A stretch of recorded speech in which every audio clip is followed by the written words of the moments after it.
کیچڑ اچھالنا ایک دوسرے پہ. تو میں ایک بات آپ سے کر رہا ہوں کہ آپ اپنے بارے میں یہ فیصلہ کریں کہ آپ کیا ہیں, یا تو ادھر ہو جائیں یا ادھر ہو جائیں. تو اگر آپ شیعہ ہیں ٹھیک ہے, پھر وہ جو کر رہے ہیں وہ ان کا مسلک ہے, آپ کریں وہ.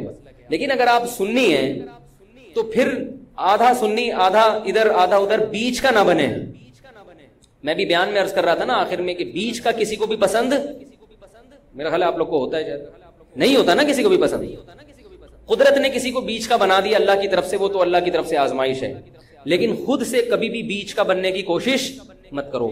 تو یا تو ادھر ہو جاؤ یا ادھر ہو جاؤ. اب ہمارے ہاں لوگ کیا کر رہے ہیں, جو سنی ہیں سنی, محرم میں حلیم پکا رہے ہیں, حلیم کھا رہے ہیں, محرم میں سبیلیں لگا کے بیٹھے ہوئے ہیں, سبیلوں سے پانی پی رہے ہیں, محرم میں مرثیے سن رہے ہیں, رکشے والے بھی مرثیے لگا کے, ٹیکسی والے بھی مرثیے لگا کے. بھائی یہ اسلام نہیں ہے, یہ سمجھ رہے ہو. جو اس کو اسلام سمجھتا ہے وہ کرے, لیکن ہم سنی مذہب جو ہے وہ اس کی نظر میں یہ اسلام نہیں. نبی صلی اللہ علیہ وسلم نے لعنت فرمائی ہے میت پہ نوحہ کرنے والوں پر, سمجھ رہے ہو.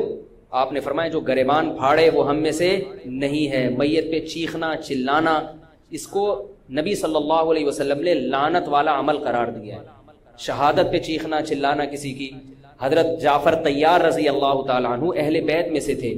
وہ جب شہید ہوئے ہیں جوانی میں, ان کی 4 بیویاں تھیں, بیوہ ہو گئیں. معذرت کے ساتھ یہ میں ٹاپک نہیں لا رہا, جو خود سے آ رہا ہے اسے آنے دو. اب شہید ہی 4 بیویاں ہی بیوہ ہوئی تھی, تو میں ان کو آپ کی خوش کرنے کے لیے ایک تو نہیں کر سکتا نا. ان کی 4 بیویاں کیا ہو گئی, بیوہ ہو گئی. تو جب ان کے گھر میں اطلاع ملی ہے کہ آپ کے جوان شوہر شہید ہو گئے, تو ان کے رونے کی آوازیں آئی ہیں, چیخنے چلانے کی آوازیں آئی. آپ صلی اللہ علیہ وسلم کو اتنا غضب آیا, آپ نے فرمایا کہ جاؤ خاک پھینک کر آ جاؤ ان کے منہ. اب ان سے کہو کہ اپنی آوازوں کو پس کریں. حضرت جعفر طیار بھی اہل بیت میں سے تھے, نبی کے سگے چچا کے بیٹے تھے. تو اہل بیت کی شہادت پر آپ صلی اللہ علیہ وسلم نے چیخنے چلانے سے, رونے سے منع کیا. اور حضرت جعفر طیار ظلمن شہید ہوئے تھے نا, ظلم ہوا تھا ان کے اوپر. تو اسی طرح ہم یہ کہتے ہیں کہ جیسے حضرت جعفر طیار اہل بیت میں نبی کے سگے چچا زاد بھائی, حضرت حسین نبی کے نواسے, تو جیسے حضرت جعفر طیار کی شہادت پہ چیخنے چلانے والے کو نبی صلی اللہ علیہ وسلم نے پسند نہیں کیا. حالانکہ ان کی بیویوں کا رشتہ, بیوی کا جتنا قریبی رشتہ اپنے شوہر سے ہوتا ہے, اتنا قریبی رشتہ ہمارا حضرت جعفر طیار یا حضرت حسین سے نہیں ہے. رشتہ یقیناً ہے, مگر اتنا قریبی نہیں جتنا بیوی کا ہوتا ہے, اولاد کا ہوتا ہے. تو جب بیویوں کو رونے کی اجازت نہیں ہے, جو سب سے زیادہ متاثر ہوئی ہیں, تو ہم اور آپ کو حضرت حسین کی یاد میں چیخنے چلانے کی اجازت کہاں سے ہوگی؟ ہم زیادہ فنٹر بننے کی کوشش کیوں کر رہے ہیں بھائی, زیادہ آگے نکلنے کی کوشش کیوں کر رہے ہیں؟ یقیناً اہل بیت سے ایمان, اہل بیت سے محبت ہمارے ایمان کا جزو ہے, مگر اس محبت کا اظہار اس طرح سے کرنا ہے جس طرح سے اہل بیت سے محبت کا نبی نے حکم دیا ہے. نہیں آ رہی میرا خیال ہے بات, پولیس کی تو ضرورت نہیں ہے. جس طرح سے حکم دیا ہے بھائی, اس طرح سے اہل بیت سے محبت کرنی ہے, اپنی طرف سے نہیں کرنی آپ نے. تو پہلی بات تو یہ حدیث سمجھ میں آ گئی. اور آپ صلی اللہ علیہ وسلم نے چیخنا چلانا, گریبان پھاڑنا اور یہ سب کی منع کیا ہے. تو سنی مذہب میں ماتم کی اجازت, چیخنے چلانے کی, ہا ہو کرنے کی اجازت نہیں ہے. سمجھ رہے ہو بات کو؟ تو آپ یہ کام نہ کریں, مرثی آپ نہ سنیں, انہیں سننے دیں, انہیں کرنے دیں. آپ رکشہ ٹیکسی چلا رہے ہو, کہہ رہے محرم کے احترام میں گانے نہیں لگاؤں گا, مرثیے لگا دوں گا. بھائی نہ گانے لگاؤ نہ مرثیے لگاؤ. اور مرثیوں میں جس طرح سے اہل بیت کا نام لیا جاتا ہے, اس میں اہل بیت کی عزت نہیں ہے, بلکہ اہل بیت کی توہین ہے. ہائے زینب, ہائے یوں, ہائے یوں. آپ اپنے گھر کی عورتوں کو چاہتے ہو کہ سڑک پہ ان کا اس طرح سے ہائے ہائے کر کے نام لیا جائے روڈ پہ؟ جب ہم اپنی عورتوں کے لیے ایسی توہین برداشت نہیں کرتے, وہ عورتیں جن کے تقدس کی قسم اٹھائی جا سکتی ہے, جن کے ناخن بھی کوئی نامحرم نہیں دیکھ پاتا تھا, اہل بیت عورتیں تھیں, نبی صلی اللہ علیہ وسلم کی نواسیاں, نبی صلی اللہ علیہ وسلم کے خاندان کی عورتیں, حضرت حسین رضی اللہ تعالیٰ عنہ کے خاندان کی عورتیں, تو ان کے بارے میں میرے بھائی کیسے یہ برداشت کیا جا سکتا ہے کہ کوئی بھی چیخے چلائے, ان کا نام اس طرح سے توہین آمیز لہجے سے؟ اسلام نے اکرام سکھایا, جیسا جیسے اللہ کہہ رہا ہے ویسے کریں, اپنے عمل کو درست کریں. سورہ بقرہ میں اللہ کا ارشاد ہے, لیس البر ان تولوا وجوہکم قبل المشرق والمغرب ولکن البر من آمن باللہ والیوم الآخر والملائکۃ والکتاب والنبیین. فرمایا ادھر ادھر منہ کر لینا یہ کوئی نیکی نہیں ہے. اصل نیکی یہ کہ پہلے اپنا ایمان درست کرو, اور پھر وَأَقَامَ الصَّلَاةَ وَآتَى الزَّكَاةَ وَالْمُوفُونَ بِعَهْدِهِمْ, نماز قائم کرو, زکوٰۃ دو, معاہدوں کی پابندی کرو. اور وآت المال علی حبہ، صرف اللہ سے محبت کی بیس پر ذوی القربہ، رشتہ داروں کو پیسے دو، رشتہ داروں کو پیسے دو. والیتامى، یتیموں کو کھلاؤ، یتیموں پہ خرچ کرو. والمساکین، مسکینوں کو کھلاؤ. وابن السبیل، مسافروں پر خرچ کرو. الو نہ بناؤ مسافر کو کہ اس کو کیا پتا یہاں کے ریٹ کا تو الو بناؤ اس کو، ایسا نہیں، مسافروں کا خیال کرو. تو یہ 4 قسم کے طبقے پر احسان کرو، اور نماز بھی قائم کرو، اور زکوٰۃ الگ سے دو. اور والصابرین فی البأساء والضراء، کوئی پریشانی آئے تو صبر کرو، چاہے وہ مالی پریشانی ہو، فی البأساء والضراء، جسمانی پریشانی. وحین الباس، اگر میدان جنگ میں لڑنا پڑے تو میدان جنگ میں صبر سے لڑو. اولئک الذین صدقوا، اللہ فرماتے ہیں جن لوگوں کی یہ صفات ہیں یہ ہیں سچے ایمان کے دعوے میں. ہم لوگوں نے اسلام کو بھی ایک، یعنی یوں سمجھیں کہ ایک فیشن ہوتا ہے نا، مختلف قسم کے موسموں میں مختلف قسم کی ایکٹیویٹیز ہوتی ہیں. محرم میں ہمارے ایک نئی قسم کی ایکٹیویٹیز ہوتی ہیں. ربیع الاول میں الگ قسم کے مسلمان بنے ہوتے ہیں ہم لوگ، ٹھیک ہے نا. تو یہ 2 مہینے خاص طور پر ایسے ہیں جس میں یہ 2 مہینے کی جتنی ہماری ایکٹیویٹیز ہیں وہ سب ہم اخپل طریقے سے گزارتے ہیں. جس طرح اللہ اس کے رسول نے بتایا اس طرح سے نہیں گزارتے. اسلام میں کسی کی یوم ولادت یا یوم شہادت یا یوم وفات اس کو کوئی اہمیت نہیں دی گئی ہے. اگر دی گئی ہوتی تو سب سے پہلے محمد صلی اللہ علیہ وسلم کا یوم وفات کا دن ایسا تھا کہ اس پہ ہمیں غم منانے کا حکم دیا جاتا، اور یوم ولادت ایسی تھی جس پہ ہمیں خوشی منانے کا حکم دیا جاتا. کہیں بھی نہیں ملتا ہمیں. بعض حضرات یہ کہتے ہیں کہ آپ صلی اللہ علیہ وسلم کو خواب آیا تھا جس میں بتایا گیا کہ آپ کے نواسے حضرت حسین جو جنت کے سرداروں کے، جنت کے نوجوانوں کے سردار ہیں، ان کو آپ کی امت شہید کرے گی. تو آپ بلک بلک کے رونے لگے. اس سے بعض لوگ استدلال کرتے ہیں دیکھو غم حسین میں رونا چاہیے. تو یاد رکھو نبی صلی اللہ علیہ وسلم کو جب اطلاع ملی آپ کو غم ہوا آپ روئے. تو جب بھی کوئی غم کسی کو پہنچتا ہے اس کی آنکھوں سے آنسو نکلنا یہ نیچرل ہے. تو ایسی خبر کو سن کے آپ کو رونا آ جائے تو یہ سنت ہے، اس میں کوئی حرج نہیں ہے. لیکن کیا ہر سال نبی صلی اللہ علیہ وسلم جس دن یہ خواب آیا تھا تو اگلے سال اسی تاریخ میں دوبارہ روئیں، پھر اسی تاریخ میں دوبارہ روئیں؟ بھائی جب غم کی خبر ملی تو روئے آپ صلی اللہ علیہ وسلم. حضرت جعفر طیار آپ کے چچا زاد بھائی، ان کی شہادت کی آپ کو اطلاع ملی تو بھی آپ کے آنکھوں سے آنسو جاری ہوئے. تو کیا اب حضرت جعفر کے غم میں رونا بھی سنت ہوگا؟ بولو نا بھائی. اگر آپ صلی اللہ علیہ وسلم حضرت عثمان کے دور میں زندہ ہوتے اور اس طرح بے دردی سے حضرت عثمان کو شہید کیا جاتا تو کیا آپ نہ روتے ہیں بھائی؟ تو پھر حضرت عثمان کی یوم شہادت پہ رونا بھی کیا ہے؟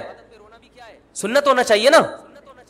حضرت عثمان کی شہادت کی نبی کو اطلاع ملی تھی، وہ جھوٹی افواہ تھی. صلح حدیبیہ کے موقع پر آپ صلی اللہ علیہ وسلم نے حضرت عثمان کو قاصد بنا کے بھیجا. اطلاع ملی کہ ان کو شہید کر دیا. آپ ایسا درد اور ایسا غضبناک ہوئے کہ آپ نے 1400 صحابہ سے موت پر بیعت کی. تو جب آپ کو سچی مچی کی اطلاع ملتی کہ واقعی ابھی تو افواہ تھی، یقین نہیں تھا، جب آپ صلی اللہ اور تو یہ 2 مہینے خاص طور پر ایسے ہیں جس میں یہ 2 مہینے کی جتنی ہماری ایکٹیویٹیز ہیں وہ سب ہم اخپل طریقے سے گزارتے ہیں. جس طرح اللہ اس کے رسول نے بتایا اس طرح سے نہیں گزارتے. اسلام میں کسی کی یوم ولادت یا یوم شہادت یا یوم وفات اس کو کوئی اہمیت نہیں دی گئی ہے. اگر دی گئی ہوتی تو سب سے پہلے محمد صلی اللہ علیہ وسلم کا یوم وفات کا دن ایسا تھا کہ اس پہ ہمیں غم منانے کا حکم دیا جاتا، اور یوم ولادت ایسی تھی جس پہ ہمیں خوشی منانے کا حکم دیا جاتا. کہیں بھی نہیں ملتا ہمیں. بعض حضرات یہ کہتے ہیں کہ آپ صلی اللہ علیہ وسلم کو خواب آیا تھا جس میں بتایا گیا کہ آپ کے نواسے حضرت حسین جو جنت کے سرداروں کے، جنت کے نوجوانوں کے سردار ہیں، ان کو آپ کی امت شہید کرے گی. تو آپ بلک بلک کے رونے لگے. اس سے بعض لوگ استدلال کرتے ہیں دیکھو غم حسین میں رونا چاہیے. تو یاد رکھو نبی صلی اللہ علیہ وسلم کو جب اطلاع ملی آپ کو غم ہوا آپ روئے. تو جب بھی کوئی غم کسی کو پہنچتا ہے اس کی آنکھوں سے آنسو نکلنا یہ نیچرل ہے. تو ایسی خبر کو سن کے آپ کو رونا آ جائے تو یہ سنت ہے، اس میں کوئی حرج نہیں ہے. لیکن کیا ہر سال نبی صلی اللہ علیہ وسلم جس دن یہ خواب آیا تھا تو اگلے سال اسی تاریخ میں دوبارہ روئیں، پھر اسی تاریخ میں دوبارہ روئیں؟ بھائی جب غم کی خبر ملی تو روئے آپ صلی اللہ علیہ وسلم. حضرت جعفر طیار آپ کے چچا زاد بھائی, ان کی شہادت کی آپ کو اطلاع ملی تو بھی آپ کے آنکھوں سے آنسو جاری ہوئے. تو کیا اب حضرت جعفر کے غم میں رونا بھی سنت ہوگا؟ بولو نا بھائی. اگر آپ صلی اللہ علیہ وسلم حضرت عثمان کے دور میں زندہ ہوتے اور اس طرح بے دردی سے حضرت عثمان کو شہید کیا جاتا تو کیا آپ نہ روتے ہیں بھائی؟ تو پھر حضرت عثمان کی یوم شہادت پہ رونا بھی کیا ہے؟ سنت ہونا چاہیے نا. حضرت عثمان کی شہادت کی نبی کو اطلاع ملی تھی, وہ جھوٹی افواہ تھی. صلح حدیبیہ کے موقع پر آپ صلی اللہ علیہ وسلم نے حضرت عثمان کو قاصد بنا کے بھیجا, اطلاع ملی کہ ان کو شہید کر دیا. آپ ایسا درد اور ایسا غضبناک ہوئے کہ آپ نے 1400 صحابہ سے موت پر بیعت کی.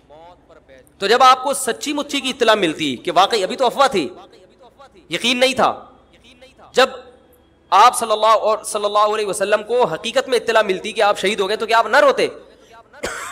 آپ صلی اللہ علیہ وسلم کو اپنی نواسی آپ کی گود میں تھی, اس کا انتقال ہوا, آپ کی آنکھوں سے آنسو جاری ہوئے. صحابہ نے کہا یا رسول اللہ آپ تو ہمیں صبر کی تلقین کرتے ہیں, آج آپ رو رہے ہیں. تو فرمائی اللہ کی رحمت ہے, یہ تو اللہ کی رحمت ہے بھائی, اولاد ہے میری. تو کیا جب حضرت وہ جو آپ صلی اللہ علیہ وسلم کی نواسی کا انتقال کی تاریخ آئے گی تو ہم سب روئیں گے بیٹھ کے؟ بولو نا بھائی. تو کہاں کی کہاں لگا دیتے ہیں. دیکھو ہر بدعت کو جائز کرنے کے لیے نہ کچھ دلیل ہر ایک کو مل جاتی ہے.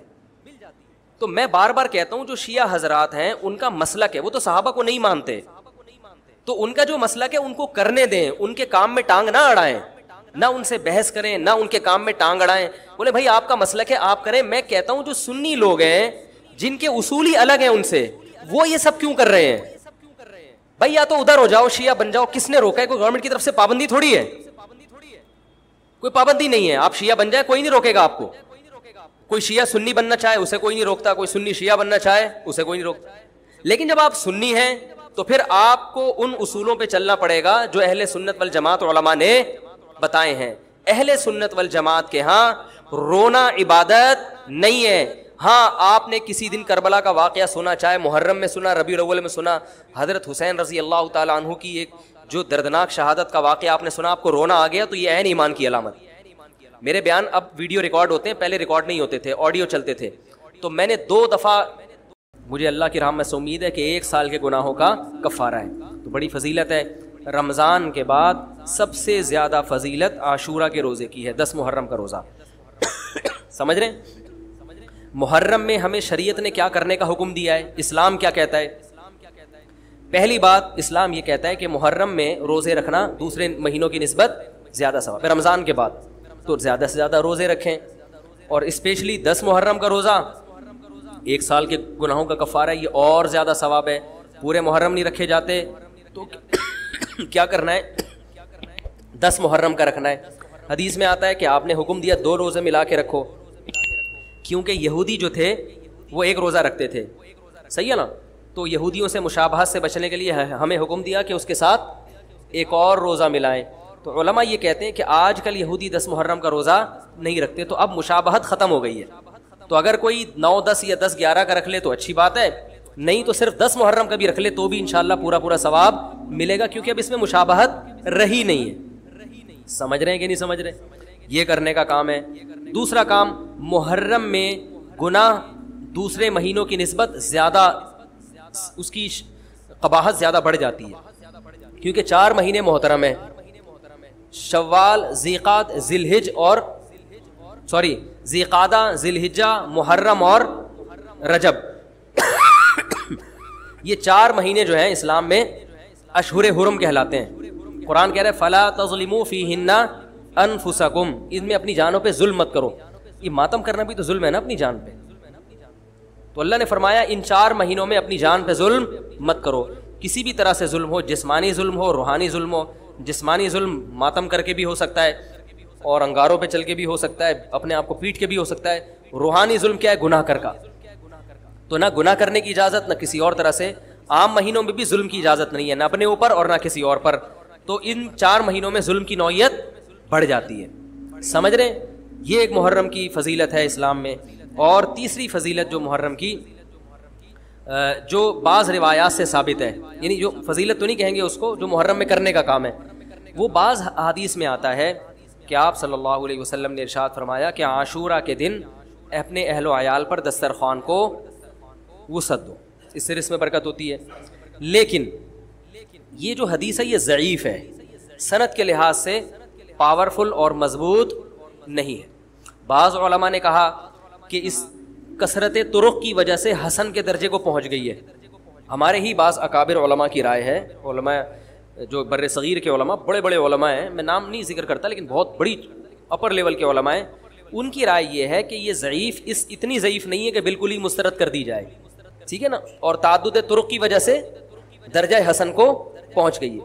علامہ ابن تیمیہ رحمہ اللہ تعالی، جن کو سعودی عرب میں بہت فالو کیا جاتا ہے، ان کی رائے اور سلفی علماء کی رائے جو سعودی عرب کے العثیمین بن باز وغیرہ تھے، ان کی رائے یہ کہ یہ حدیث بالکل صحیح نہیں ہے اور اس کی کوئی حیثیت نہیں ہے کہ دسترخوان کو وسیع کیا جائے اور عاشورہ کے دن کھانا کھلایا جائے. سمجھ رہے کہ نہیں سمجھ رہے؟ لیکن جو دوسری طرف معتدل علماء، معتدل سے مراد میں ان کو برا نہیں کہہ رہا، لیکن وہ انہوں نے حدیث کی جو اگر آپ سندوں کی تحقیق کریں گے تو اس کو بالکل من گھڑت قرار دینا درست نہیں ہے. اگر سندوں کی تحقیق کریں گے تو ایسا معلوم ہوتا ہے کہ علامہ ابن تیمیہ رحمہ اللہ تعالی جو ہمارے لیے قابل احترام ہے، انہوں نے اس حدیث کو رد کرنے میں تھوڑا مبالغہ سے کام لیا، غلو کیا ہے. لیکن کسی کا مذہب بھی قبول نہیں کرو. دیکھو ہندو بھی ہیں ہمارے ملک میں، عیسائی بھی ہیں، وہ تو بالکل ہی الگ مذہب ہے نا، وہ تو اللہ رسول کو صاف لفظوں میں انکار کرتے ہیں. تو ہم کہتے ہیں بھائی ٹھیک ہے، تم لکم دینکم ولی دین، تم جاؤ، تمہیں جو سمجھ میں آتا ہے کرو. تو ایسے ہی شیعہ سنی کا جو اختلاف ہے وہ اگر زبان کی حد تک رہے، دلائل کی حد تک رہے تو ٹھیک ہے. لڑائی بڑائی والا معاملہ ہوگا تو معاملہ کیا بنے گا؟ کیچڑ اچھالنا ایک دوسرے پہ. تو میں ایک بات آپ سے کر رہا ہوں کہ آپ اپنے بارے میں یہ فیصلہ کریں کہ آپ کیا ہیں، یا تو ادھر ہو جائیں یا ادھر ہو جائیں. تو اگر آپ شیعہ ہیں ٹھیک ہے، پھر وہ جو کر رہے ہیں وہ ان کا مسلک ہے، آپ کریں وہ. لیکن اگر آپ سنی ہیں تو پھر آدھا سنی آدھا ادھر آدھا ادھر، بیچ کا نہ بنے.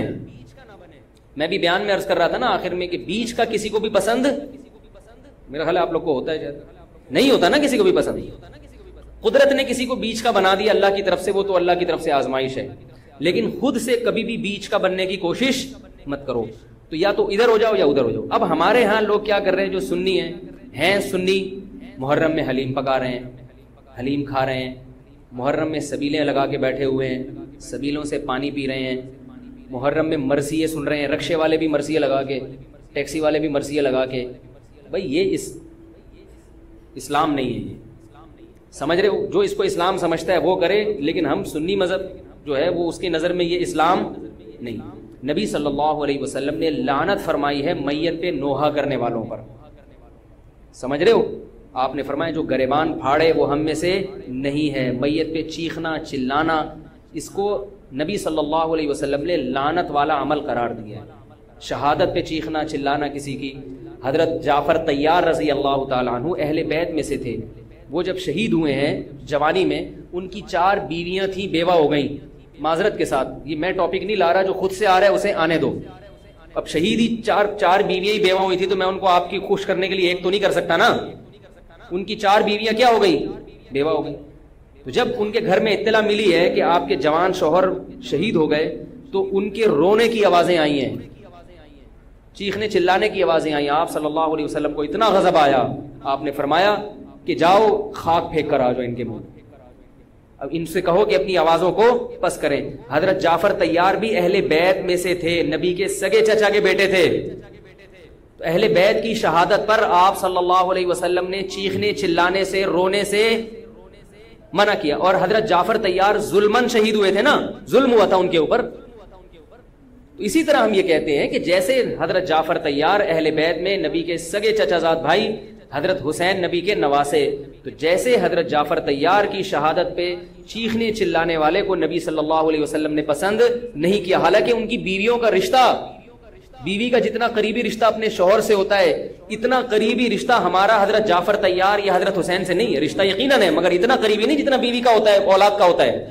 تو جب بیویوں کو رونے کی اجازت نہیں ہے جو سب سے زیادہ متاثر ہوئی ہیں، تو ہم اور آپ کو حضرت حسین کی یاد میں چیخنے چلانے کی اجازت کہاں سے ہوگی؟ ہم زیادہ فنٹر بننے کی کوشش کیوں کر رہے ہیں بھائی؟ زیادہ آگے نکلنے کی کوشش کیوں کر رہے ہیں؟ یقیناً اہل بیت سے ایمان، اہل بیت سے محبت ہمارے ایمان کا جزو ہے. مگر اس محبت کا اظہار اس طرح سے کرنا ہے جس طرح سے اہل بیت سے محبت کا نبی نے حکم دیا ہے. نہیں آ رہی میرا خیال ہے بات, پولیس کی تو ضرورت نہیں ہے. جس طرح سے حکم دیا ہے بھائی اس طرح سے اہل بیت سے محبت کرنی ہے, اپنی طرف سے نہیں کرنی آپ نے. تو پہلی بات تو یہ حدیث سمجھ میں آ گئی. اور آپ صلی اللہ علیہ وسلم نے چیخنا چلانا گریبان پھاڑنا اور یہ سب کی منع کیا ہے. تو سنی مذہب میں ماتم کی اجازت, چیخنے چلانے کی, ہا ہو کرنے کی اجازت نہیں ہے. سمجھ رہے ہو بات کو؟ تو آپ یہ کام نہ کریں, مرثی آپ نہ سنیں, انہیں سننے دیں, انہیں کرنے دیں. آپ رکشا ٹیکسی چلا رہے ہو, کہہ رہے محرم کے احترام میں گانے نہیں لگاؤں گا, مرثیہ لگا دوں گا. بھائی نہ گانے لگاؤ نہ مرثیہ لگاؤ. اور مرثیوں میں جس طرح سے اہل بیت کا نام لیا جاتا ہے اس میں اہل بیت کی عزت نہیں ہے بلکہ اہل بیت کی توہین ہے. ہائے زینب, ہائے یوں, ہائے یوں. آپ اپنے گھر کی عورتوں کو چاہتے ہو کہ سڑک پہ ان کا اس طرح سے ہائے ہائے کر کے نام لیا جائے روڈ پہ؟ جب ہم اپنی عورتوں کے لیے ایسی توہین برداشت نہیں کرتے, وہ عورتیں جن کے تقدس کی قسم اٹھائی جا سکتی ہے, جن کے ناخن بھی کوئی نامحرم نہیں دیکھ پاتا تھا, اہل بیت عورتیں تھیں, نبی صلی اللہ علیہ وسلم کی نواسیاں, نبی صلی اللہ علیہ وسلم کے خاندان کی عورتیں, حضرت حسین رضی اللہ تعالیٰ عنہ کے خاندان کی عورتیں, تو ان کے بارے میں میرے بھائی کیسے یہ برداشت کیا جا سکتا ہے کہ کوئی بھی چیخے چلائے, ان کا نام اس طرح سے توہین آمیز لہجے سے؟ اسلام نے اکرام سکھایا ہے, عزت اور احترام سکھایا ہے, اور عزت و احترام کے اصول اور آداب بھی سکھائیں. تو اس لیے آپ لوگ یہ کام نہ کریں, جو کر رہا ہے اس سے بحث بھی نہ کریں. بولے میں ٹھیک ہے تمہارا مسلک ہے تو کوئی بات کر لو, ہم ہی نہیں کریں گے. تو یہ جو سبیلیں لگائی جا رہی ہیں, یہ کہا جاتا ہے کہ حضرت حسین کی یاد میں, تو یہ بھی ایک عجیب بات ہے. حضرت حسین رضی اللہ تعالیٰ عنہ اگر پیاس سے شہید ہوئے تو پانی پی کے یاد منائی جائے گی یا پانی سے اوائڈ کر کے یاد منائی جائے گی؟ عجیب بات ہے. مجھے ایک بات بتاؤ, آپ کا دوست بھوکا بیٹھا ہوا ہے, آپ اس دوست پہ ترس کھا رہے ہو, آپ کہہ رہے ہو, اس کو فون کیا آپ نے, بھائی کیا یار, کہہ رہے 2 دن سے مجھے کھانا نہیں ملا, کہہ رہے بس پھر میرے سامنے جو کھانا رکھا ہے میں بھی نہیں کھا رہا, جب تو نے نہیں کھایا تو میں کیوں کھاؤں یار یہ مرغے. یہی ہوتا ہے نا یار, جب تو 2 دن سے بھوکا ہے تو میں بھی تو ایک وقت کا ناغہ کروں نا کھانے کا. لیکن آپ نے کیا کیا, آپ نے دوست کو فون کیا, تجھے کھانا ملا, کہہ رہے 3 دن سے بھوکا ہوں. آپ نے کہا یار بہت افسوس ہوا یار, ایسا کر 2 پراٹھے لے کر آ, ہوٹل کے بیرے کو 2 انڈے لے آ اور 2 دودھ پتی لے آ. ویسے تو 1 پراٹھا کھاتا تھا, آج کتنے کھاؤں گا؟ 2 کھاؤں. دوست فون پہ کہہ رہا یار یہ آرڈر کا, کہہ رہا یار تو بھوکا ہے, تیری یاد میں کیا کروں گا, کھاؤں گا بھی اور پبلک کو بولوں گا آ جا بھائی تو بھی آ جا یار, تو بھی آ جا. یہ کامن سینس, میری جو سینس ہے بھائی, میں سنی ہوں تو مجھے یہ والا چیز صحیح لگ رہی ہے. اگر پھر بھی آپ کو امام حسین کی یاد میں آپ کہتے ہیں شربت پئیں گے بھی پلائیں گے بھی, ٹھیک ہے, آپ کو سمجھ میں آ رہا ہے, میں بندوق لے کے کسی کے پاس نہیں آؤں گا. لیکن مجھے جو یہاں ممبر پہ بٹھایا گیا ہے وہ بات کرنے کے لیے جو میری سمجھ میں آ رہی ہیں. کیا خیال ہے بھائی؟ تو اس لیے یہ سبیلیں چھوڑ دیں. پیاسے کو پانی پلانا یہ پورے سال سنت ہے, اور پیاسے کو پانی پلاؤ ایسی جگہ پہ جہاں پانی نہ ہونا. شہر میں سب جگہ پانی ہوتا ہے, سب جگہ پانی ہوتا ہے. تو یہ چھوڑ دیں, جو کر رہے ہیں ان کو کرنے دیں. چھوڑنے کا مطلب یہ نہیں کہ آپ جا کے بحث کریں. آپ یہ کام نہ کریں, نہ سبیل سے پانی پئیں نہ سبیل سے پانی پلائیں, کیونکہ لوگ اس کو اسلام سمجھ رہے ہیں جبکہ یہ اسلام نہیں ہے. سمجھ رہے ہیں؟ اس طرح محرم میں حلیم کا جو فلسفہ بیان کیا جاتا ہے وہ یہ بتایا جاتا ہے کہ حضرت حسین کو کچھ بھی نہیں ملا تھا, کھانے کو کچھ بھی نہیں ملا تھا, تو ہم اب سب چیزوں کا ایک مرغوبہ بنا کے پبلک کو کھلائیں گے, جس سے یہ پتہ چلے گا کہ دیکھو حلیم میں گوشت بھی ہے تو حضرت حسین کو گوشت بھی نہیں ملا, حلیم میں چاول بھی ہے تو چاول بھی نہیں ملے ان کو, حلیم میں دال بھی ہے تو ان کو دال بھی نہیں ملی, حلیم میں جو بھی ہے تو ان کو جو بھی نہیں ملی. تو حلیم ایک ایسی ڈش ہے جس میں اتنی ساری چیزیں آتی ہیں کہ یہ ساری چیزیں ایک جگہ جمع کسی اور ڈش میں نہیں ہوتی. تو سب چیزیں کھلانے کا ہمیں ثواب مل جائے گا. یہ بھی وہی ہے کہ انہیں کچھ بھی نہیں ملا اور آپ ان کی یاد میں سب کچھ کھا بھی رہے ہو اور سب کچھ کھلا بھی رہے ہو حلیم کے نام. تو یہ بھی کامن سینس کی چیزیں نہیں ہیں, اس لیے چھوڑ دو اللہ کا واسطہ. لوگ کیا کہتے ہیں, میں محرم میں حلیم اس نیت سے نہیں پکا رہا, میں تو ویسے ہی پکا رہا ہوں. تو ویسے ہی تو نے سفر میں کیوں نہیں پکایا, ویسے ہی آپ ربیع الاول میں کیوں نہیں پکا لیتے, ویسے ہی آپ رمضان میں کیوں نہیں پکا لیتے, آج ہی ویسے ہی خیال آیا, تو بھائی چھوڑ دو. یہ اسلام خدا کی قسم بدنام ہو رہا ہے دنیا میں. غیر مسلم جب یہ اسلام دیکھے گا اس کو اسلام میں اٹریکشن نظر آئے گی, وہ حلیم کھانے کے لیے مسلمان ہوگا, وہ شب برات کے پٹاخوں کے لیے, حلووں کے لیے ہوگا. نبی سے صحابہ نے پوچھا کہ اسلام کیا ہے, تو آپ صلی اللہ علیہ وسلم نے مختلف حدیثوں میں اس کا مختلف جواب دیا ہے. ایک جگہ فرمایا کہ اسلام ہے کلمہ شہادت, صرف ایک خدا ہے ہمارا، اور نماز قائم کرنا، زکوٰۃ ادا کرنا، حج کرنا اور روزے رکھنا۔ ایک جگہ فرمایا اسلام یہ ہے کہ تم غربا کا خیال کرو، ان تطعم الطعام، لوگوں کو کھانا کھلاؤ۔ یہ مطلب نہیں حلیم کھلاؤ، کھانے کا مطلب یہ کہ لوگوں کی بنیادی ضرورتیں سارا سال پوری کرو۔ اس کو سفر میں ضرورت ہے تو محرم کا انتظار